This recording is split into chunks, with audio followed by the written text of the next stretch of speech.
Ladies and gentlemen, we are living through Groundhog Day, real life version. This isn't Nikola anymore. This time we have a new candidate. The name of the company is Lordstown Motors. Another day, another electric truck manufacturer SPAC.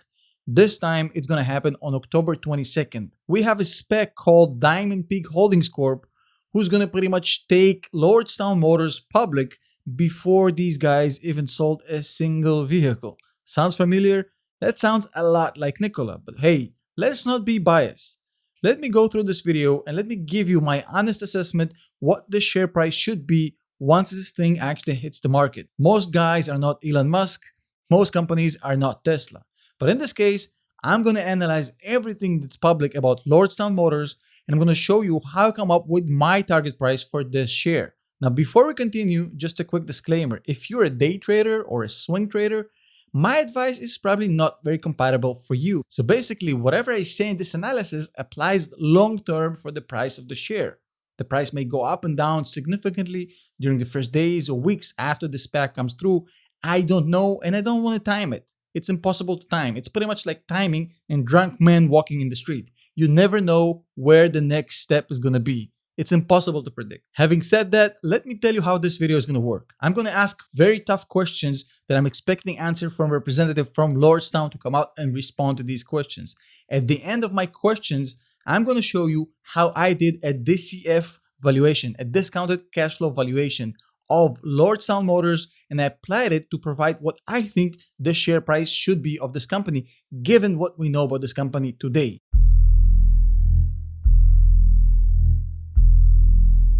Question number one. Lordstown Motors claim that they will start producing the endurance electric truck by the second half of 2021. How in the hell do you expect to meet that timeline with having about 70 employees in your company? You have 70 employees to put out a truck, a mass production truck, within 8 months. From what I know, a regular OEM would need to hire about 500 to 800 people to work on this for a whole year to be able to produce a car like that, especially a brand new IP. This isn't some second gen, third gen product. This is a brand new IP of a non-existent vehicle which you expect to put out in 8 months with 70 people on your payroll. That does not make any sense and I demand some answers about it. Let me know what your plan is.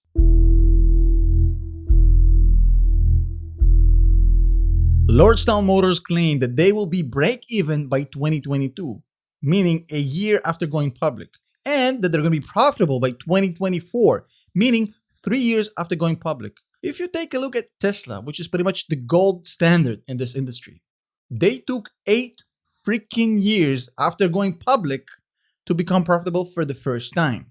These guys think that they can do it in 1/3 of the time, which is insanity given the amount of investment you need to pull this off. This isn't some internet marketing company. You need hundreds of millions of investment just to get this thing off the ground. How in the hell will you become profitable within 3 years after going public? I just don't understand that.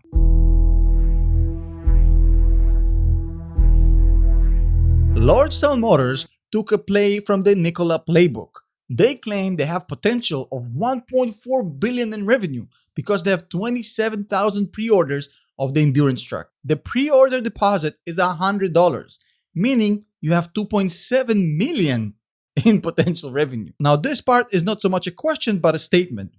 I think that by taking plays from the Nikola playbook, you guys don't look so hot. That billion number is a completely imaginary number. It's completely uncertain. And to claim it as potential revenue is irresponsible.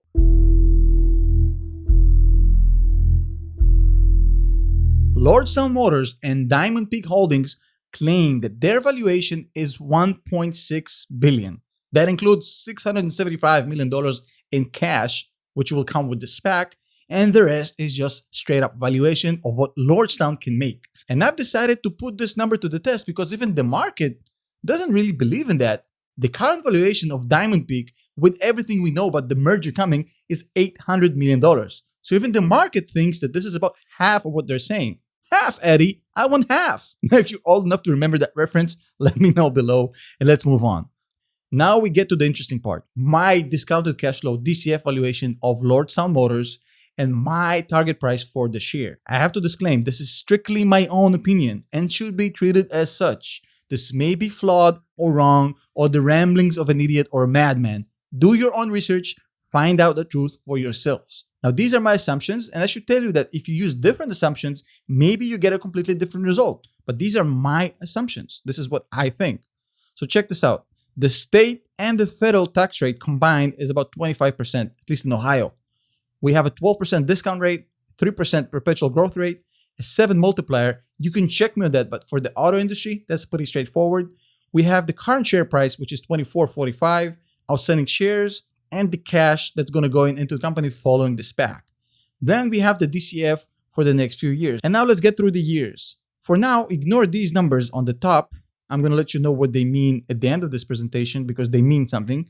Let's look at the numbers. So this is what the company is projected to make. So essentially, I'm projecting that they're going to have straight up losses for the next few years. And let's assume that they burn through their entire cash, the $675 million within 2020, 2021, 2022, 2023. That means salaries, G&A, CapEx investments. It's a lot of money, but they have a lot of investments that they need to make, a lot of expenses. So I'm assuming they're going to burn through this amount pretty quickly within 4 years, give or take, 3.5 years. So this money I've just divided, arbitrarily over these years. It doesn't really matter. But there's no profit in these years, even by the company. The company doesn't think they can make any profit until 2024. Now in 2024, here's the kicker. I've assumed that the company will sell 50,000 trucks. Now, the company said previously that they will sell 100,000 trucks in 2024.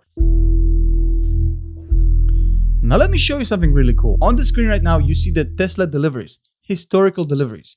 Tesla started delivering cars in 2009. They delivered 147 cars. In our example, this is 2020.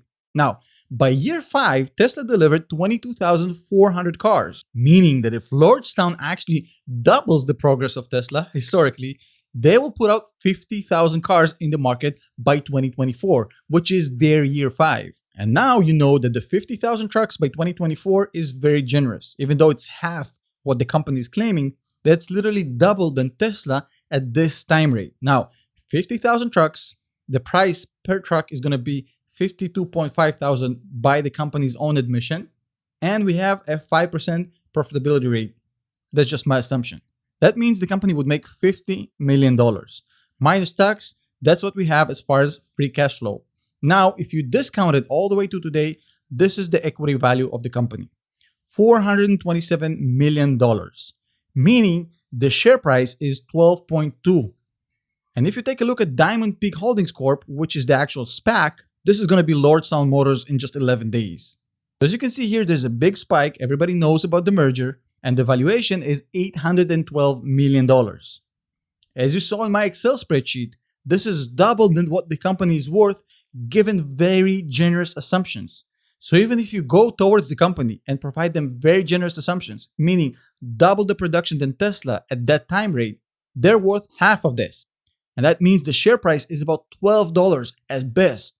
And that number is only correct if you completely ignore the allegations against Workhorse, which is a major shareholder of this company, plus a major business partner of this company, with their fate pretty much intertwined. So if these allegations are correct, this number should be much lower. Now, before we sign off, a huge shout out to our channel members, our Patreons, everybody who's been supporting us, and the people who've actually been buying my merch. Who would have thought I'd ever have merch? That's insane. Shout out to Greg, who became our first merch purchaser. I was blown away by him sending me a picture. Thank you so much. I'm humbled that you guys support me. I feel like I'm obligated to say thank you every single video. Don't hate me for that. I'll see you guys in the next video.